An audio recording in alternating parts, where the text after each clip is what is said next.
अभी एक विवाद आ गया तो उस विवाद पर नहीं जाना चाहता। जब वो हज का सब्सिडी खत्म हुई तो कुंभ मेले का विषय आ गया। कुंभ मेला हम सब जानते हैं। कुंभ मेले का एक एस्पेक्ट आप लोगों ने कभी ध्यान दिया है? कुंभ मेला कितने साल में एक बार पड़ता है? 12 साल में। 12 साल में एक बार क्यों पड़ता है? क्योंकि वो जुपिटर की साइकिल पर आधारित है। बृहस्पति ग्रह हर 12 वर्ष के बाद अपना एक चक्कर पूरा करके उसी राशि में दोबारा आता है, इसलिए कुंभ मेला 12 वर्ष में एक बार पड़ता है। हजारों सालों से चला आ रहा है, ठीक है। तो इसका मतलब हमको पता था ना कि बृहस्पति की साइकिल 12 साल की है। इनको तो अभी 100 साल पहले पता चला कि बृहस्पति की साइकिल 12 साल की है। और उसके बाद हमको समझा दिया जाता है नहीं साहब हम अनसाइंटिफिक थे।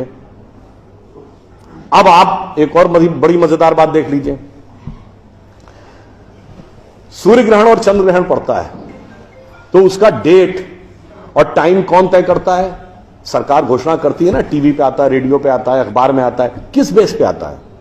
नासा की फिजिकल ऑब्जर्वेटरी बताती है कि फलां तारीख को इतने बज के इतने मिनट पे सूर्य ग्रहण या चंद्र ग्रहण पड़ेगा, सोलर इक्लिप्स और ल्यूनर इक्लिप्स। मगर ये बताइए 1950 से पहले तो नासा की ऑब्जर्वेटरी नहीं थी। 1920 में जब अल्बर्ट आइंस्टीन ने रिलेटिविटी की थ्योरी दी, उससे पहले रिलेटिव मोशंस ऑफ प्लैनेट नहीं पता था। सॉरी, 1916 में। 1920 में एडविन हबल एक साइंटिस्ट हुए जिन्होंने एक्सपेंडिंग यूनिवर्स की थ्योरी दी, उससे पहले एक्सपेंशन ऑफ यूनिवर्स नहीं पता था।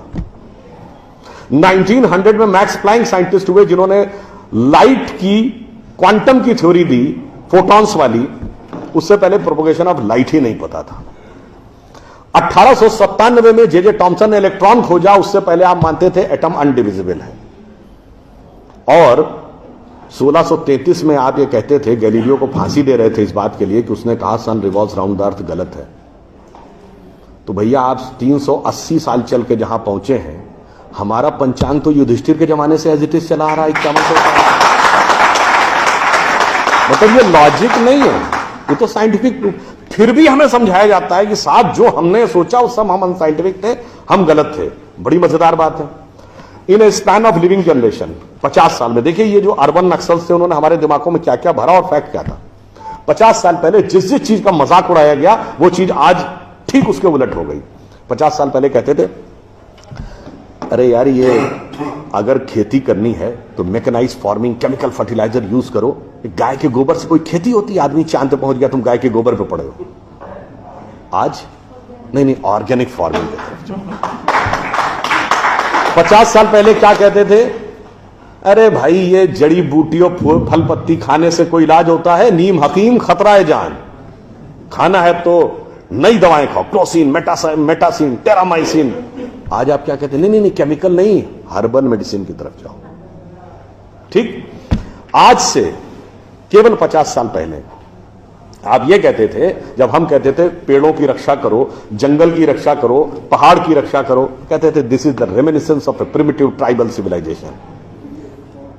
आज 1992 के रियो डी जेनेरो से लेकर 2009 के कोपेनहेगन से लेकर 2016 के पेरिस तक आप कहते हैं नेचर फ्रेंडली डेवलपमेंट करो। भैया सब कुछ उलटता जा रहा है। जो हमने कहा, जिसका आपने मजाक उड़ाया, वो सब कुछ सही होता जा रहा। अब मैं एक और बात कहूंगा जिसका कि बहुत मजाक उड़ाया गया, शायद हम लोग कभी ध्यान नहीं देते। भारत में यह कहा जाता था कि ज्ञान प्राप्त करना है तो ध्यान लगाओ। संत महात्मा जाके गुफा में ध्यान लगाते थे, पीर फकीर जाके कहते थे इल्हाम हो जाएगा। लोग कहते थे क्या बेवकूफ है, हाउ इज इट पॉसिबल? ऐसा कहीं हो सकता है क्या कि जाके ध्यान लगाया और ज्ञान प्राप्त हो गया? If you want to attain knowledge you must outreach, understand the things, meet the people, visit the place, like what Darwin has done. अब 50 साल बाद मैं आपसे पूछता हूं, आपको न्यूयॉर्क टाइम्स अखबार पढ़ना है तो 2 रास्ते हैं। एक, यहां से दिल्ली से न्यूयॉर्क की फ्लाइट पकड़िए, 16 से 22 घंटे लगेंगे डिपेंडिंग अपॉन योर फ्लाइट, और आज का अखबार कल पढ़िए। और दूसरा है कि मोबाइल पे डाउनलोड करिए खट से और पढ़ लीजिए। क्यों? आपके हाथ में डिवाइस है, जिसने डिवाइस बनाई उसने सॉफ्टवेयर भी बनाया है, और जिसने सॉफ्टवेयर बनाया उसने सपोर्टिंग नेटवर्क भी बनाया है। उसी ढंग से हमारा शरीर एक डिवाइस है, तो इसके अंदर मन, बुद्धि, चित्त, अहंकार और कॉन्शियसनेस एक सॉफ्टवेयर है, और उसका कनेक्टिंग नेटवर्क भी है। बस नेटवर्क से कनेक्ट होना है और सब डाउनलोड है। और अंत में मैं एक उदाहरण दूंगा। सब कुछ कहा जाता था कि पैसे के कारण शोषण हुआ, इसलिए खड़े हो जाओ, लोगों के साथ भिड़ जाओ। हमारे यहां परंपरा में त्याग का महत्व था। हम आपसे पूछें, दो राजा बताइए जो सबसे बड़े महान माने गए भारतीय संस्कृति में, राजा राम और राजा हरिश्चंद्र। दोनों इसलिए कि त्याग किया, इसलिए नहीं कि बड़ा बड़ा इलाका अलेक्जेंडर द ग्रेट की तरह कब्जा कर लिया।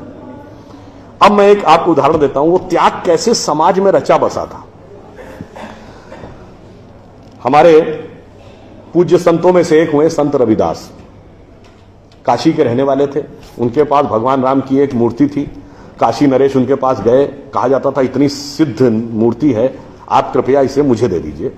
ऐसी मूर्ति राजा के पास होनी चाहिए राजभवन में, ना कि इसमें मैं इस मूर्ति के वेट का 10 गुना सोना आपको दे दूंगा। उन्होंने मना कर दिया। उन्होंने कहा जी इसके वेट का 100 गुना सोना दे दूंगा। उन्होंने मना कर दिया।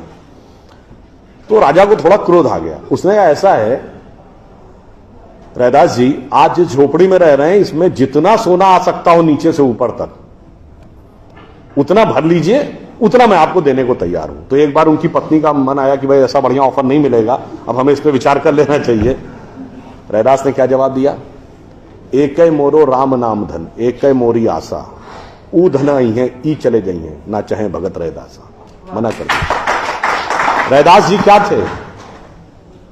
वो जूते बनाते थे, आज की परिभाषा के अनुसार दलित थे। अब आप आइए, संत कबीर जुलाहा थे, आज की परिभाषा के अनुसार ओबीसी। जब उनके बेटे ने भगवान के भजन के बजाय पैसा कमाना शुरू किया तो कबीर ने क्या कहा? उनके बेटे का नाम था कमाल। उन्होंने कहा बूढ़ा वंश कबीर का, उपजा पूत कमाल, और हरि का भजना छोड़ के घर ले आया माल। यानी उन्होंने उसको डिस्कार्ड किया। आप त्याग में रह के दिखाएंगे। अब आप आइए, मीराबाई राज परिवार की थी आज के हिसाब से, फॉरवर्ड। और उन्होंने क्या कहा? पायो जी मैंने राम रतन धन पायो, और जन्म जन्म की पूंजी पाई बाकी सबे लुटायो। उन्होंने भी पैसे की तरफ नहीं देखा। और अंत में ये सब एक ही कंटेम्परेरी है, तुलसीदास जिन्होंने रामचरितमानस लिखी, वो ब्राह्मण थे, फॉरवर्ड आज के जमाने के हिसाब से। कहा जाता अकबर उनके पास गए। अकबर ने कहा कि आप हमारे दरबार में आकर स्थान ग्रहण करिए, हम आपको 60,000 की मनसबदारी देंगे। उस जमाने में मनसबदारी एक रैंक होती थी। तो जैसे 40,000 की मनसबदारी वॉज मैक्सिमम, 60,000 का मतलब हुआ कि राजा के बाद सबसे बड़ा स्टेटस आपका होगा। तो तुलसी ने क्या जवाब दिया? हम तो सेवक राम के हियो धरे दरबार, हमारे तो हृदय में भगवान राम का दरबार धरा हुआ है। तुलसी का अब होएंगे नर के मनसबदार। ये मैंने क्यों बताया? जो बातें ये अर्बन नक्सलिस्ट समझाते हैं कि शोषण किया गया, कैपिटलिज्म किया गया, अगर मार्क्स ने कहा धर्म एक अफीम है जो गरीबों को पिला दी जाती है ताकि अमीर उस पर हुकूमत करता रहे, पर यहां ऐसा नहीं था। मैंने दिखाया समाज का निचला वर्ग हो, मध्यम वर्ग हो, उच्च वर्ग हो, राज करने वाला वर्ग हो, सबने कहा जो त्याग करेगा वो महान होगा। इसीलिए हमारे यहां महात्मा गांधी महान हुए, ना कि प्रधानमंत्री रहने वाले नेहरू महान। तो इसलिए मैं अंत में ये कहूंगा आप सभी लोगों से कि ये जो मायावी रावण